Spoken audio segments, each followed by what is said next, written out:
விழுப்புரம் மாவட்டம் செஞ்சி அருகே மெக்கானிக் கடையில் நிறுத்தப்பட்டிருந்த 6 கார்கள் மழைநீரில் முழுவதுமாக மூழ்கியதால் ஜேசிபி எந்திரம் மூலம் வெளியே இழுத்து வரப்பட்டன.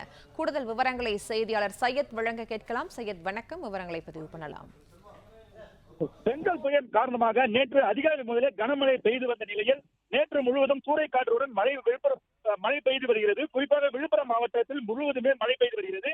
இதனால் நேற்று இரவு பெங்கல் புயல் கரையை கடந்த நிலையில் செஞ்சி சுற்றுவட்ட பகுதிகளில் ஏரிகள், ஆறுகள், நீர்நிலைகள் முழுவதும் நிரம்பி உள்ளன.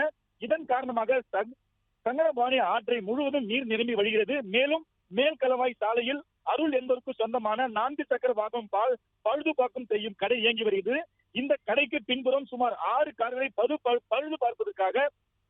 பார்ப்பதற்காக வைத்துக் கொண்டிருந்தார். இந்த நிலையில் நேற்று ஒரு நாள் பெய்த கனமழையால் 6 கார்களும் முழுவதும் நீரில் மூழ்கி முழுவதும் சேதமடைந்துள்ளது. இந்த கார்களை அப்புறப்படுத்தும் பணியில் ஜேசிபி வாகனம் மூலம் அப்புறப்படுத்தும் பணியில் மேற்கொண்டு வருகிறது.